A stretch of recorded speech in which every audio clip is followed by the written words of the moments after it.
اللہم صلی علی سیدنا و مولانا محمد النبی الامی۔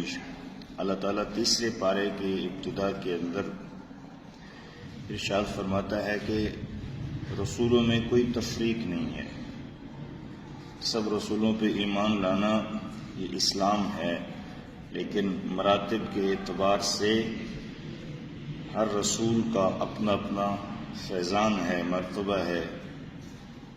حضور نبی کریم علیہ السلام ارشاد فرماتے ہیں اللہ تعالیٰ نے ابراہیم علیہ السلام کو خلیل بنایا، موسیٰ علیہ السلام کو کلیم بنایا، اور اللہ نے مجھے حبیب بنایا بغیر کسی رکاوٹ پردے کے۔ اللہ نے مجھے اپنا دیدار خاص عطا فرمایا۔ اس سے آگے آیت الکرسی ہے، آیت الکرسی کی بڑی فضیلت ہے۔ گھر کے اندر اگر آیت الکرسی کی تلاوت کی جائے تو اس گھر کے اندر اسیب، جادو کے اثرات نہیں پائے جاتے۔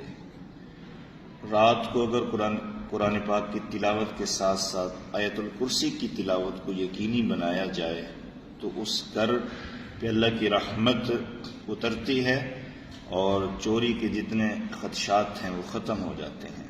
فرض نماز کے بعد آیت الکرسی کی تلاوت کو یقینی بنایا جائے۔ اس سے آگے سیدنا ابراہیم خلیل اللہ علیہ السلام کا ذکر پاک ہے۔ نمرود کے ساتھ جو مناظرہ ہوا تھا اس میں اللہ تعالیٰ نے اپنے فضل و کرم سے آپ کو فتح، کامیابی عطا فرمائی تھی۔ نمرود کے پاس سارے اسباب تھے، دولت تھی، ریاست تھی، ریاست کے ذرائع تھے، سب کچھ تھا، لیکن میرے ابراہیم خلیل اللہ علیہ السلام کے ساتھ میرا رب تھا۔ جس کے ساتھ رب ہو فتح اسے ملتی ہے، جس کے ساتھ رب ہو کامیابی سے ہمکنار وہی ہوتا ہے۔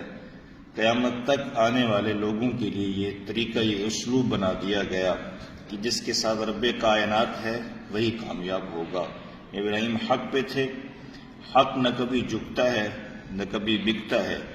جن لوگوں نے حق کو جھکانے کی کوشش کی، اسلام کو جھکانے کی کوشش کی، اسلام پہ چلنے والوں پہ مظالم کے پہاڑ ڈھانے کی کوشش کی، وہ نیست و نابود ہو گئے، ذلت کا شکار بنا دیے گئے۔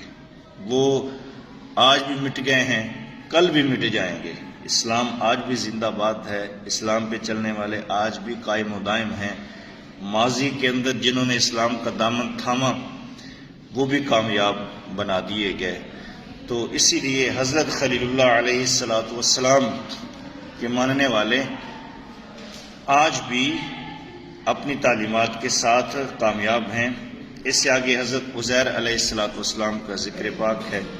حضرت عزیر علیہ السلام 100 سال تک سوتے رہے، ایک بستی کے قریب سے گزرے تو تجسس کیا مالک یہ کیسے زندہ کیے جائیں گے، تو حضرت عزیر علیہ السلام کو 100 سال تک سلائے رکھا۔ اس کے بعد آپ اٹھے، اپنے قبیلے کے اندر گئے، قبیلے والوں کو پہچانا، قبیلے والوں نے نشانی دی کہ عزیر علیہ السلام ایسے تھے۔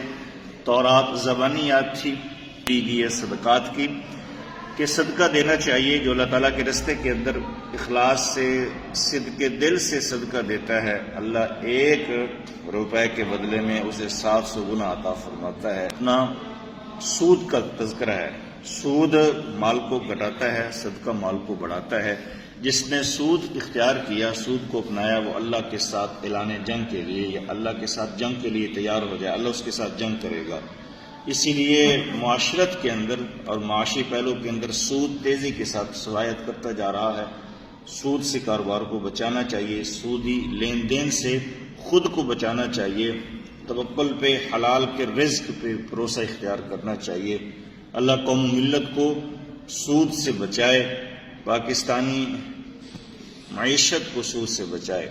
اس سے آگے سورۃ بقرہ کا آخری رکوع ہے اور اس کے اندر 2 آیات ہیں جن کو نور قرار دیا گیا ہے۔ حضور نبی کریم علیہ السلام نے فرمایا اللہ نے مجھے 2 نور عطا فرمائے ہیں۔ اس سے پہلے کسی قوم کو، کسی امت کو، کسی نبی کو یہ 2 نور نہیں ملے، ایک سورۃ الفاتحہ اور ایک سورۃ البقرہ کی آخری 2 آیات۔ حضور نبی کریم علیہ السلام ارشاد فرماتے ہیں جس نے رات سونے سے پہلے سورۃ البقرہ کی آخری 2 آیات کی تلاوت کی وہ تہجد کے قائم مقام ہے۔ جس گھر کے اندر کی گئی اس گھر کے اندر جادو اثر نہیں کرے گا، ٹونا اثر نہیں کرے گا، شیطان داخل نہیں ہوگا۔ اسی لیے صبح کے وقت یا شام کے وقت سورۃ البقرہ کی آخری 2 آیات کی تلاوت کو یقینی بنایا جائے، اہل خانہ کو زبانی یاد کرائی جائے، اس کی مشق کرائی جائے۔ اس سے آگے سورۃ آل عمران ہے جس کے اندر حضرت عیسیٰ علیہ السلام سلام اللہ علیہ کا تذکرہ پاک ہے۔ اسی سورہ کی ابتدا کے اندر ایک بہت کمال کی دعا ہے، ربنا لا تزغ قلوبنا بعد اذ ہدیتنا وہب لنا من لدنک رحمہ انک انت الوہاب۔ حضور یہ دعا مانگا کرتے تھے اور ساتھ مانگا کرتے تھے، یا مقلب القلوب ثبت قلبی علی دینک، اے دلوں کو پھیرنے والے اللہ ہمیں اسلام پہ، دین پہ ثابت قدمی عطا فرما۔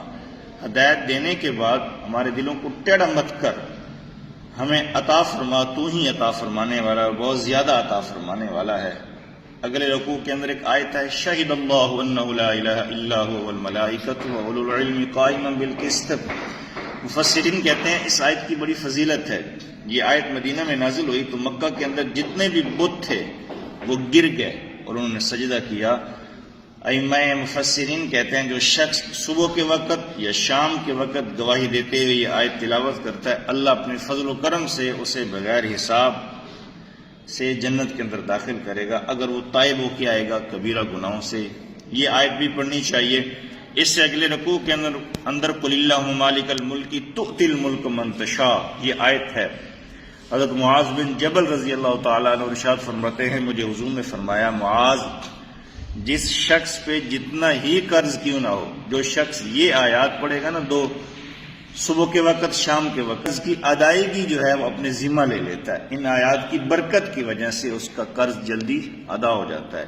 اس سے آگے عیسیٰ علیہ السلام کے معجزات ہیں۔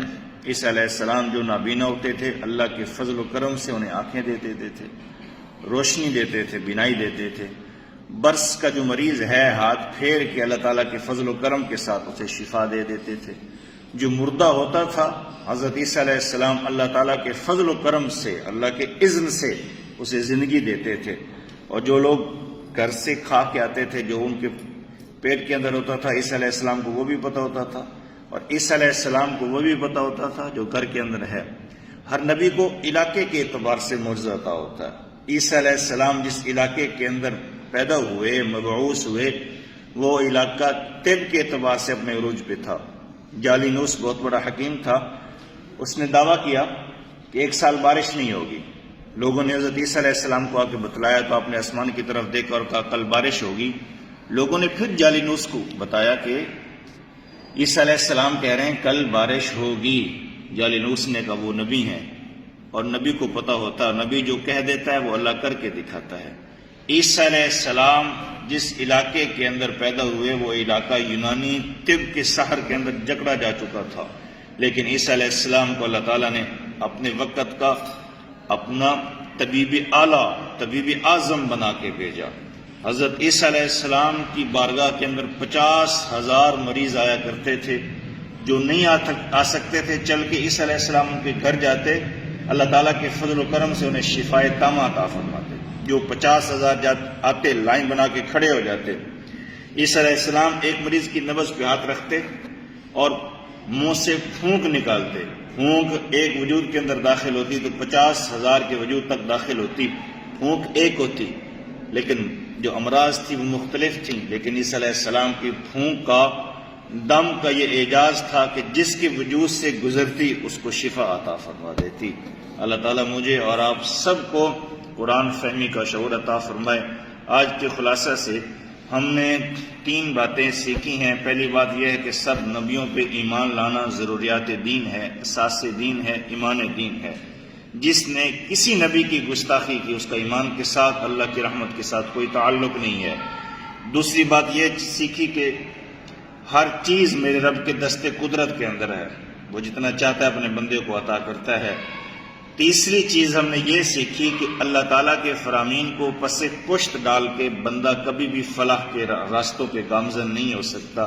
اللہ تعالیٰ مجھے اور آپ سب کو رب کا تقرب عطا فرمائے۔ ماہ رمضان کی رحمتیں حاصل کرنے کے بعد یہ آسانیاں غریب اور مستحق مسلمانوں کے درمیان تقسیم کر کے اپنے دلوں کو اطمینان کے راستوں پہ گامزن کرنے کی توفیق عطا فرمائے۔ اللہ وطن عزیز کو، ملت اسلامیہ کو اپنا فضل عطا فرمائے۔ کشمیر، فلسطین، یمن، عراق اور کشمیر کو آزادی عطا فرمائے۔ اللہ تعالیٰ مجھے اور آپ سب کو بیت المقدس کے اندر نماز پڑھنے کی سعادت عطا فرمائے۔